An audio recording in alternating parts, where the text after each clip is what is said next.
Here we are once again. I don't want to roll my eyes, but we've already, how long we been talking already? Trying to figure out what we're going to do with this one. Oh, man. So we're back to cover a very important topic in the church today that we're going to demonstrate to you biblically. Serving is a salvation issue. So my name is Sean Summercamp, and I am with Randall Alexander. And we are kind of excited to talk about serving. The little bit of edginess you might hear in me, and you'll probably hear a little bit in Randall too, is that we can't cover everything that this topic deserves, and I certainly don't know the depth of it like a real scholar would treat it. But we are going to give you guys some deep things to think about, okay? So is that fair, Randall, the way I depicted it? Absolutely. Okay, so let's start with the way that you approached it, Randall. You looked at the Greek in the New Testament. Tell me, with the Greek words that you found, a little bit of the deviation in those words, as much as you want to, as deep as you want to go with it, and we'll kick that ball around a little bit more when you're done. Okay, I will try to do this, and I'll try to give the pronunciation of the Greek word, which is always a challenge for me. But there are at least two groups of words, if I can say that. There's actually even more, but two main ones. And one of those we're very familiar with because it's the word for deacon, diakonos. And that word, it means servant, one who serves, one who takes care of the needs of others. And we know another form of the same word, the verb form, diakonia, which is what Jesus said when, and I apologize, I'm looking at things and I just used the wrong one. Diakoneo is the verb form, which is the word that Jesus used when he said the Son of Man did not come to be served, but to serve. It's the same word. So there's a word that's the person that's doing it. So we could call that the deacon, if you will. And then there is the word to serve, which is diakoneo, which is to serve. And then there's what you do in your service. And that's another word which is in the scriptures, which is diakonia. And so, for example, when Martha was serving, she said she was distracted by her preparations, by her service, by her collection of what she was doing to wait on Jesus.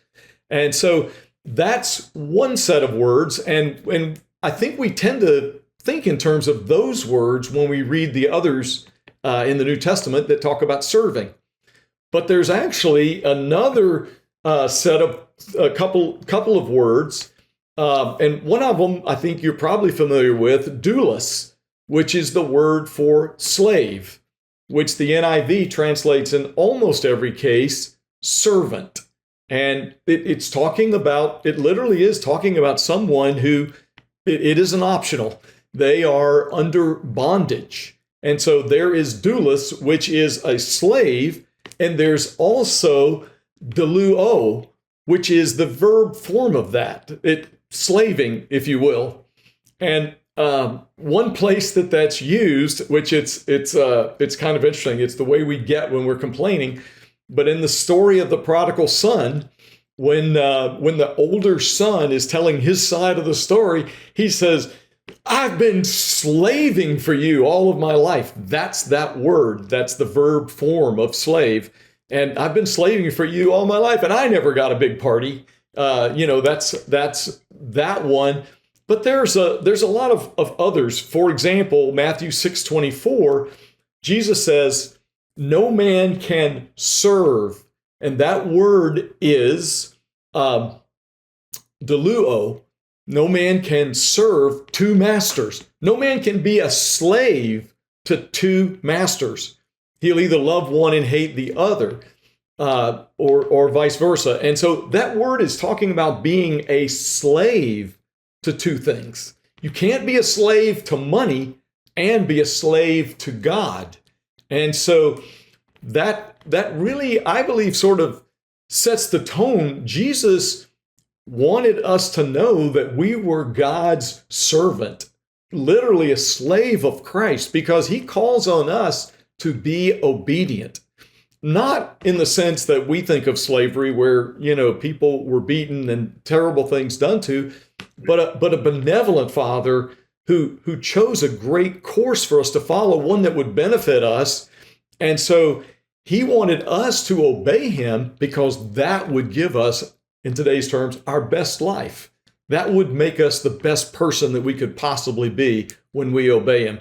So there's the doulos, the slavery word, and there is the diakonia, which is that's service, but there's and I just forgot the other word, diakoneo, which is the verb form of the other word.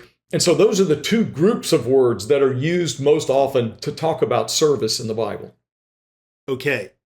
Thank you for that. That was really great. With those two sets of words in mind, you and I talked a lot before this about where this comes from a Jewish tradition perspective. How do you feel about covering that just very briefly? And I'll add a little bit to it if you want. Well, because I spent so much time in the New Testament going over the words and understanding how they flow throughout the New Testament, I think you're probably in a better position to talk about the Old Testament words, and then perhaps I would have something to add when you're done. Okay. Thank you for that. So the Hebrew word for slave is ebed, E-B-E-D, used all throughout the Old Testament. It is literally the Hebrew word. It's in the top 20 most used Hebrew words. I mean, that's very impressive, like 800 and something times. Very few, only 15 other words are used more than that. Lord and God or some of the other ones. But ultimately, the tradition meant, in the outlines given in Leviticus 21 and Exodus 21 and Leviticus 25, if in the Jewish culture you owed somebody a bunch of money and you got to a point you couldn't pay them back for some reason, you could be tossed into what's known as debtor's prison. Someone could come along and buy your debt, redeem you, pay the person off that you owed the money to, and then you will be in service to that person for 1 year as a slave. If you look at the Greek version of the Old Testament, known as the Septuagint, LXX, written about 300 AD, the word for ebed almost every time was used doulos, that the second of the two words you just described in the New Testament. That's the Greek form when the Old Testament was translated into Greek.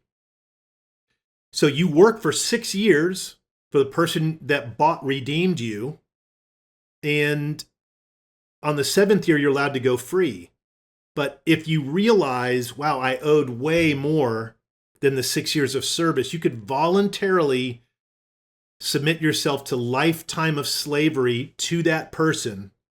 And when you did, you would get a wooden awl put through your ear. You have to put your ear on a doorpost. They would hammer it and then put a gold ring in that. And that would signify by the earring that you were this person's slave for life willingly.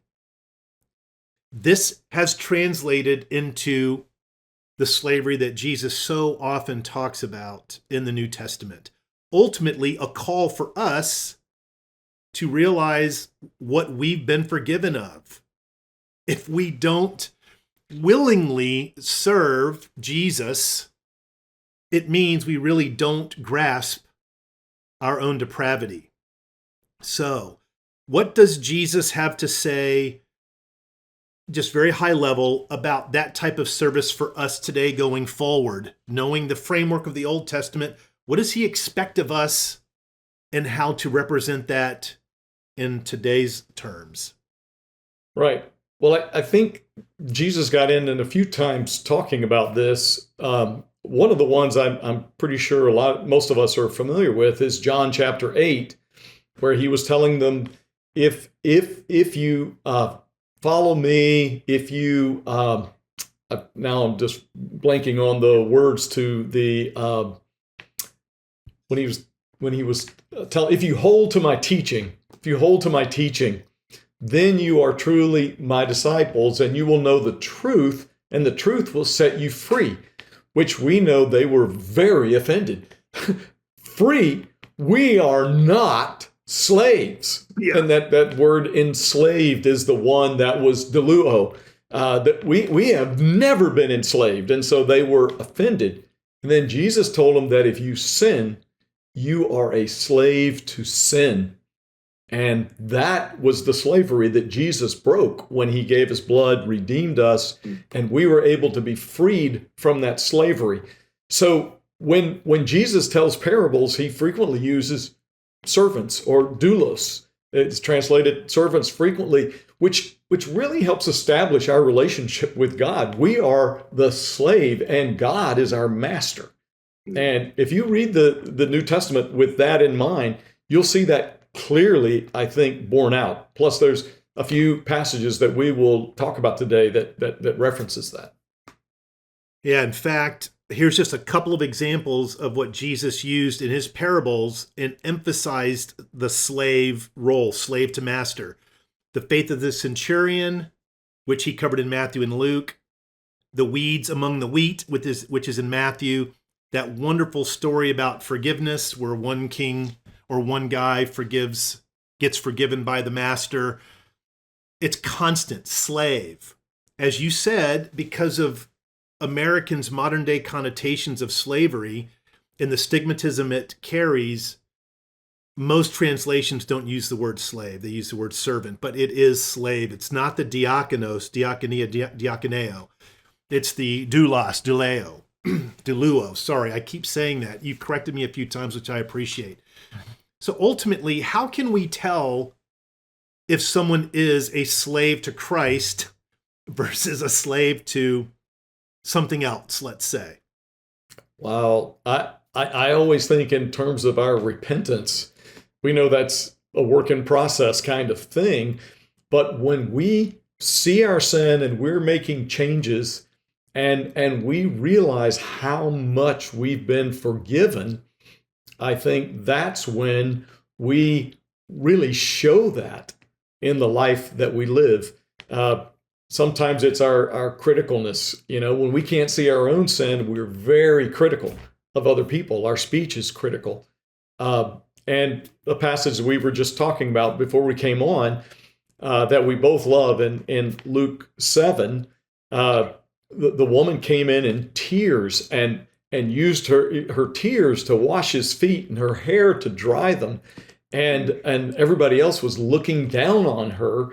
And Jesus is trying to explain, no, this woman is serving me because she realizes how great her sin is. So she asked Simon a question, said, two men owed him money. You said she asked Simon. You meant Jesus asked Simon. Jesus asked Simon. Yes, thank you for the clarification. Jesus asked Simon, two men owed a man money, 50, 150, 500. He forgave them both. Which one do you think will love him more? I would love to have seen Simon's face on that, because it seems like he begrudgingly said, I suppose the one who owed 500. You've answered correctly, Jesus said. And he talks about how much she had served him, how grateful she was. She expresses all of that to Simon. And then he tells Simon, you didn't give me water, you didn't do this, you haven't served me at all. Not even the normal things a guest would expect.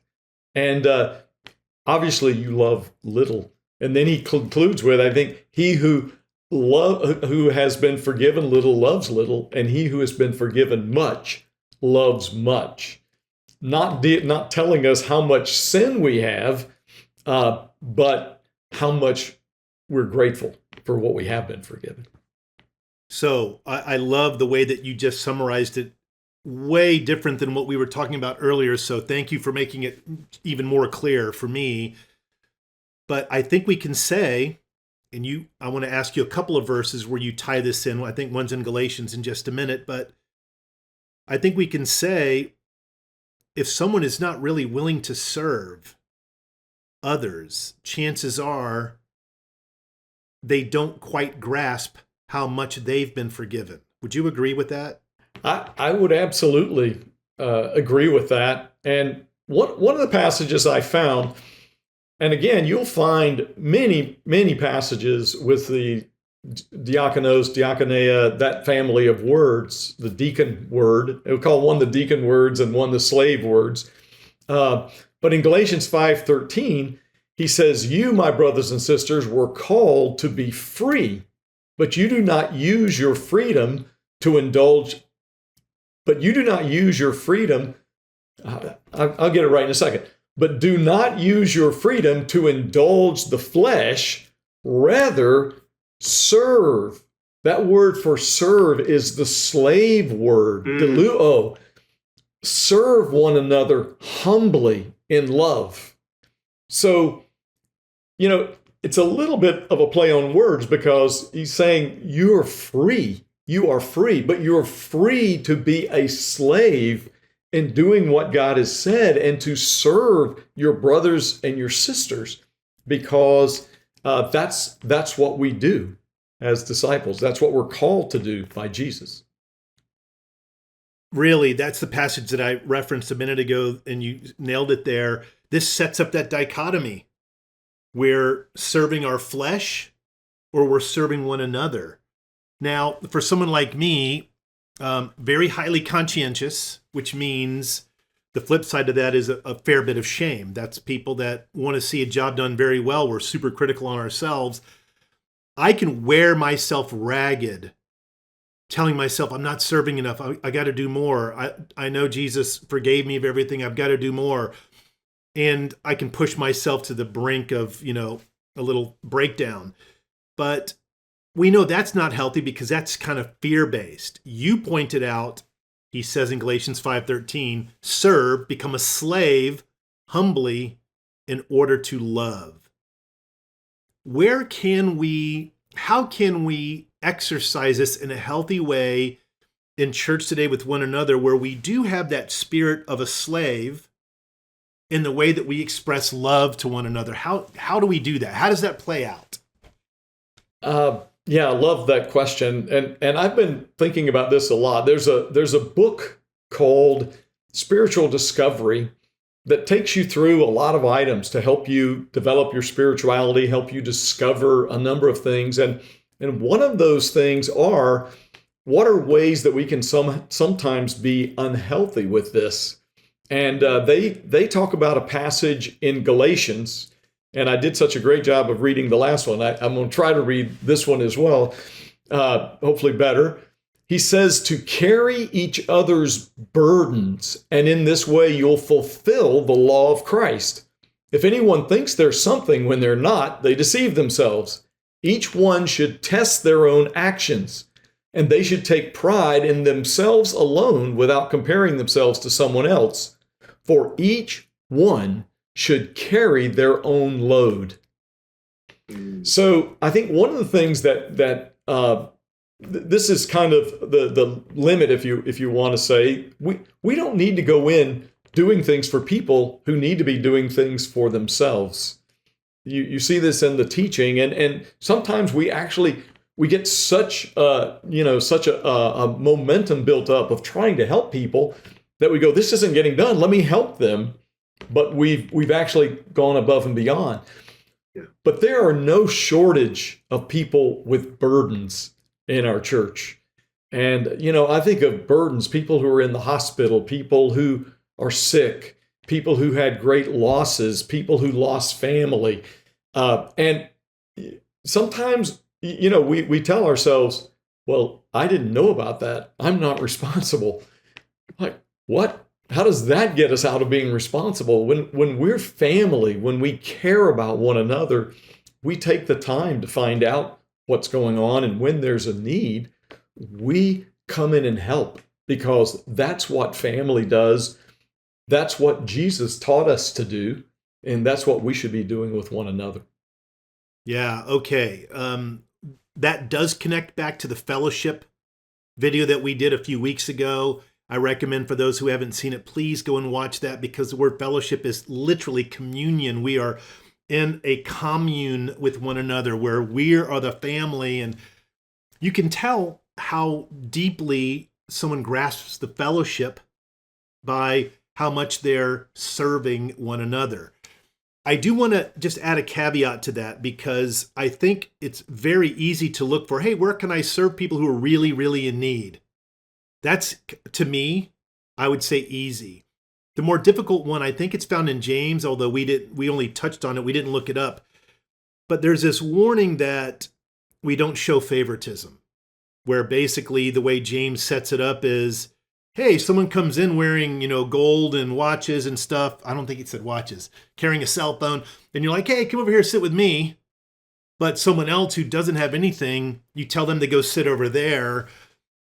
I believe this is a calling for us to befriend and love and serve those that are not as, let's say, charismatic, not as charming, not as attractive, not as successful. We have just forgotten to do this. That is who Jesus served. Jesus went outside the town to find the people that couldn't make it into the temple because they were outcast, and the Pharisees came out to kind of persecute him. Those are the people that Jesus showed his love for. So I wanted to add that caveat, so thank you for letting me add that. You and I talked briefly, and I want to explore this together a little bit more deeply. How is serving or not serving a salvation issue? Where do we get this from? Right. So Jesus, talks about we can serve. In the passage I read earlier about money and God, it's the contrast. And in John 8, he's drawing a contrast between sinning or being a slave to God, if you will. And so when we don't do those things, we're not being godly, which means we're not doing what he's asked. Okay, you in your notes, very extensive notes, which I always appreciate, you captured something I thought was profound when you were highlighting a couple of the words for douleuo. One of them, if I'm remembering right, was Matthew 25:44, which says, "They also will answer, 'Lord, when did we see you hungry or thirsty, or a stranger, or needing clothes, or sick, or in prison, and did not help you?'" Connect that with this salvation issue and serving thing, please. Right. It's interesting. This is not the douleuo word when it says help. Okay. It's the diakoneo, the diakoneo word, which is actually serving those people who are in need. But it is one of the parables where he's talking about people are going to be separated left and right. And the ones on the left is where he starts. And they're like, wait a minute, this isn't fair. When did we see you, Jesus, in prison? When did we see you, hungry and all of these conditions, and not help you? That's the service word. That's the diakoneo, the verb form of that word, of the deacon word, that they were to take care of him. And they did, but they were saying, wait a minute, you mean Jesus? And I love, there's another passage in Ephesians. He's actually addressing it to slaves. But in that passage, he talks about we need to, in fact, I don't have it in front of me. 6:7? Yes. It's serve wholeheartedly as if you were serving the Lord, not men, or not people, not men. Right. And again, he's talking to slaves, but obviously from Matthew 25, you can see that he's saying when we help each other, it's like we're helping Christ. And in fact, we should do it in the same way. And that's what's going to determine whether we go to heaven or not. It's in how we serve and how we look after people. Yeah, Matthew 25, if you look it up in your Bible, not you, Randall, but if you're listening and look it up in your Bible, you will see the subheader. It says something like the judgment. Some translations say the sheep and the goats. But he's basically saying, if you're not serving the people in need, You are on the left, as in left out, as in you're the goat. You're not the sheep. In Matthew 25, for those of you who are interested, after listening to this, maybe whenever you do the next morning, just read top to bottom Matthew 25, and you will see Jesus tells 3 parables. The parable of the 10 virgins, where 5 were prudent with their oil and 5 were not. The 5, 2, and 1 talent followers, which Jesus said, as you pointed out earlier, Randall, nicely, he referred to them as slaves to the master. They were doulos to the master, doulos. And then he ends Matthew 25 with the sheep and the goats. And you connected earlier this scene where Mary broke the alabaster jar of perfume, and Jesus uses this other debt forgiveness story. So Jesus using money to say, hey, how are you, doing in serving others? So please go back and read Matthew 25 if you're listening to this, to really grasp the depth of, if we are not serving as a slave, we are risking our salvation. Because as it says, I think in 1 John 4:20, how can we say we love God in heaven, who we can't see, if we can't love those on earth who we can see? It all is connected. So how did Paul refer to himself? We talked a little bit about this. I love the insight that you had. Tell me a little bit about his letters and how he considered his role. Some of his early letters, he didn't lead with it in verse 1. For Galatians, one of his earliest ones, he doesn't, but he does tell you throughout the letter, he refers to himself as a servant. But later on in several of his letters, like Romans 1:1, I know that comes earlier in the Bible, but it was written later. He says, Paul, a servant of Christ Jesus. That word for servant is doulos. That's a slave. He says, I'm a slave. And he even describes it further, I think, in 1 Corinthians, in that letter, 9:16, he says, for when I preach the word, I cannot boast, for I am compelled to preach. Woe to me if I do not preach the gospel. And so he certainly thought of himself as a slave to Christ. And I think when you read the Bible and you really understand our relationship to God, again, it's not that he's trying to drive us or force us into some servitude, but it is us accepting him, and because of our love for him, choosing to lay down our life for others. And that's, again, there's another passage. It doesn't have serving in it, but it's one of my favorite. We know what John 3:16 is, but what does 1 John 3:16 say? It says, we know love by this. I should read it. I have it right here. Okay. You want me to read it? Go for it. This is how we know what love is. Jesus Christ laid down his life for us, and we ought to lay down our lives for our brothers. Yes. And what is laying down your life for others, but making yourself a slave to meet their needs? And it's it's one of those things that in America, we have all kinds of things to do things, and we don't even want people to know we have needs, and we don't always engage in a community, and we don't allow people the chance to help us when we have needs, and we're not first in line sometimes to be the ones to help people who need it, whether it's rides. Jesus says even a cup of cold water, I'm not going to forget. So the taking care of each other, that ought to be another indicator of our love for each other, and they'll know that we're his disciples by the way we love each other and by the way we serve each other and meet the needs that our brothers and sisters have. Thank you for that. Okay, how do we tell someone who's, let's say, convicted by what we're sharing, by what they read in the Word, by the way Jesus described it, the Old Testament described it, how do they put that into action if they feel like they haven't been doing that enough? Where do they start, practically speaking? Wow, what a really good question. I think you almost have to change the way you listen, not just to what's being said from the pulpit, but what's being said in your little group, what's being said by people around you. You're trying to find out who has needs, and particularly when you're have the ability to meet those needs. That I think that's the first thing, is just becoming aware of all the needs that are out there.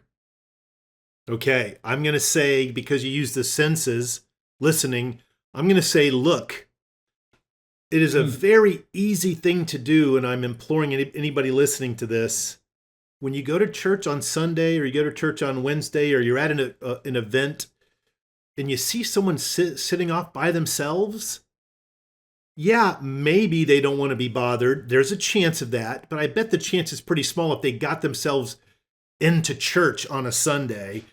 That is an opportunity to go serve them, to deny ourselves, make ourselves a slave to them, because we don't know, maybe we don't know them very well, and they're not a smooth conversationalist. Maybe they're a little socially awkward. That's okay. Let's use our eyes to look around, survey the environment, and not just go up to the same people that always make us feel uncomfortable, that make us feel comfortable, that give us comfort. And let's go to people that could use some support and encouragement on their own. At a men's breakfast we had last year, I think. Yeah. Oh, it might have been this year. I can't remember now. But this one guy was sitting off by himself.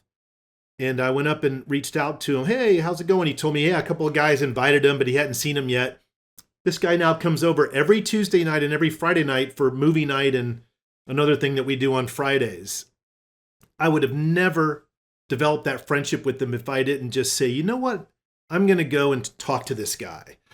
Okay, we're going to come in for landing here. I want to close on a passage. You know, I like to work a little controversy into everything that we talk about. So there is this unique passage in Matthew 20. It's the story. It's told in one other place, Mark 10, where, and we disagree on this. So this is why I want to bring it up to kind of stimulate some more thinking. In the Matthew 20 version, James and John's mother petitioned Jesus, please let my sons sit at your right and at your left. In the Mark 10 version, it was James and John who approached Jesus. Okay? Then he shares this, he basically says, okay, let's slow our roll. I'm going to get you guys together and kind of give you the summation of things. And he says this in both almost word for word. After hearing this, the other 10 disciples became indignant with the two brothers, but Jesus called them to himself and said, you know, the rulers of the Gentiles lord it over them, domineer them, and those in high position exercise authority over them. It is not this way among you, but whoever wants to become great among you shall be your servant, and whoever desires to be first among you shall be your slave. And then this is the verse you quoted earlier. Just as the Son of Man did not come to be served, but to serve and to give his life as a ransom for many. Here is one of the unique places we see the first grouping, the diakonos, deacon words used, and then the second grouping, the slave words used. We talked about this extensively during our warm-up. Tell me what you think about this, where these words are used, what the connotation could be from your perspective, please. Right. So the first word must be your servant, is the deacon word, the word we just use for service, for meeting needs, for waiting on, for taking care of people. And then he says, but if you want to be first, they must be your slave. And so I believe Jesus commonly talked about you need to become a slave if you want to please God, because we need to give ourselves. So from my point of view, he's just giving it, he's reinforcing it with both words. He's telling us first time the deacon word, the second time with the slave word. And then to me, maybe the clincher is the third verse, because he says the Son of Man did not come to be served, to be waited on. That's the deacon word. And but he came to serve, to help, to take care of, that word. And he says, and to give his life as a ransom for many. So he served by giving his life. So there's nothing small or nothing insignificant about doing service for people who need it. And clearly we needed it for him to give his life. There's many, many people around us in our neighborhood, people we pass, people that we meet at church, people that we meet in other activities who have needs. They definitely are carrying burdens that we can help carry for them. And I think that it's just a passage about telling us that, okay, you want to please God, you want to be great, you need to serve other people, and do it like you're doing it for Jesus. Do it like you have no other choice. Okay, bravo. All right. I have looked into the Greek words for why Jesus said, why did he use deacon for one and then slave for other? And when he used the word deacon, interestingly, he says, whoever wants to become great among you, that word in the Greek is megas or mega. Whoever wants to become big, mega awesome, you must be a deacon. Serve each other among you. If you want to be great among each other, serve one another. Serve as in a deacon. But then he says, whoever desires to be first, that's a different Greek word, protos. Protos is the Greek, but it's like proto-human, first human, proto. Protos shall be your slave, doulos. I posited to you, which we're not going to have time to hash out right now, but like, hey, maybe there's levels to this, and Jesus is kind of saying, hey, you got superpowers, go use them to serve. But at the end of the day, what really counts is to be the slave, to be the very first, to be the slave. And then you kind of undid my point of view by saying, wait a minute, Jesus in the next verse said he was a deacon, But then I'm like, wait a minute, he died for everybody. So that's the ultimate act of slavery. So I position this because I do want whoever is listening to this and finds that use of those two words interchangeably fascinating. I don't think they're interchangeable. Randall, I think, does. Would you say you do think they're interchangeable? No, that would be going too far. I think they definitely have different meanings, but maybe to just get one more little parentheses phrase, I know I had my time to talk, but they were asking to be number one. They wanted to be on the right hand of God. They were asking for the numero uno position. And so to me, he's saying, you want to be number one? You want to be in the top spot? Then just go all the way. Be a slave for serving other people. Beautiful. Yeah, I'm with you. So please go look that up on your own. What Randall shared with me beforehand was how Paul sometimes said, serve one another, where he said, douleo, and then serve one another where he said diakonuo, which is very interesting. That is worth looking into. For those listening, you can do that in Blue Letter Bible. With Greek, it's very easy to do. I want to just end with this. Many of us on earth have that longing to be great. We get bombarded by the world on what being great means. Being great does not mean being rich and famous. It does not mean having 100 million followers. It does not mean getting on the news or having a best-selling book or being in the spotlight. Being great means behind the scenes slavery to someone else. And that slave, we're slaves. We're going to be slave to the world or slave to Christ. And the only way to be a slave to Christ, or let's say a prominent way, let's say it like that, because he said among you in this passage in Matthew 20 and Mark 10, is to be a slave to one another. That's our calling. So a recommendation I'll give as a closing thought, if you want to know, hey, how can I serve more? Listen and look. Use the third sense and ask. Talk to others and say, hey, where can I go to get more involved, to be a help to those who are overlooked? Where can I serve? Go to your lead minister. In our case here in Charleston, it's Jesse Goman. Ask him, ask the elders in your church, so that we can all be a part of the fellowship, the commune, all going in the same direction, glorifying God, loving one another through service. This is how the world is going to know who Jesus is, right? We're the living record. Okay, I think we're at an end here. Any final thoughts on this, Randall? No, I think you summed it up nicely. Very well. Very well put. Okay, so if you have any comments, please put them below. We will get back to you eventually. We're been a little slow on that. If you have questions, catch us in the fellowship. We'd love to hear more from you. Thanks a lot for listening. Have a great day.